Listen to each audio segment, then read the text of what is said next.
video nga, kakain na naman tayo sa isang Eat All You Can. Dito nga lang yan sa Chinggone na ibig sabihin is your friend. Located nga pala to sa Kapitolyo, Malolos, Bulacan. Ang Chinggone Grill ay unlimited and buffet plus shabu-shabu. Fully air-conditioned and napaka-komportable talaga kumain dito. May promo nga sila na 3+1 kapag Monday to Thursday, 4+1 naman kapag Friday to Sunday. Open sila 11 a.m. to 10 p.m. Ang rate nga nila kapag unlimited with buffet is 598 pesos. At kapag unlimited and shabu-shabu with buffet is 698 pesos. Korean restaurant nga pala to, kaya expect natin na meron silang fish cake, tteokbokki, kimchi, at kung ano-ano pa nga mga sidings. At may dessert nga sila ditong pandan. Pinaka nagustuhan ko nga dito ang kanilang mga meat. Kita naman na super fresh talaga at napaka-premium. Dito pa nga lang sa meat nila ay masasabi mo na talaga napakasulit talaga ng binayad mo. Paano ba naman malaman siya at walang ganong taba? Sama nga namin yung mga in-laws ko kasi balita ko nga sila daw yung manlilibre. Hahaha, charot lang. Sunday nga pala ng tanghali kami pumunta dito after church. At syempre,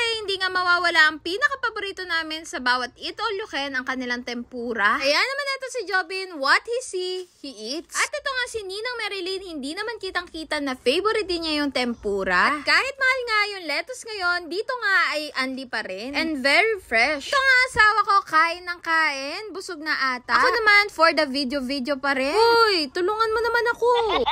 Nakakatawa nga lang dahil bata pa si Jobin ay libre pa nga siya sa mga Eat All You Can. Kaya naman, for the go talaga siya.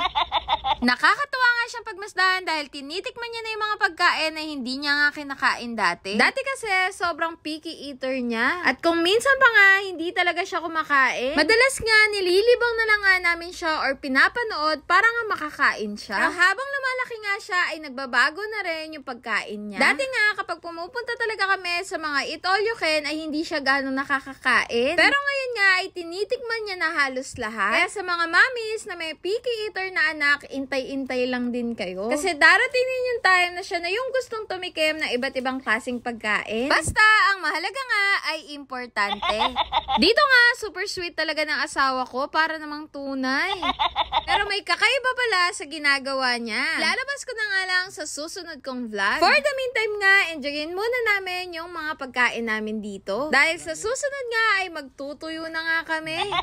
Pero sa very true lang, recommended ko talaga ang Chinggone. Lalo na nga sa mga samji lovers. Pwedeng-pwede nga to sa mga keto and low carb people. Pag samji ka nga lang, kahit walang rice ay pwedeng-pwede na. Maan mo pa nga ng napakasarap at napakalutong na lettuce at lagyan mo pa nga ng cheese sa ibabaw. Ay nako, keto friendly talaga. Yun lang, this is Jo Dungo. Salamat sa panonood and follow for more.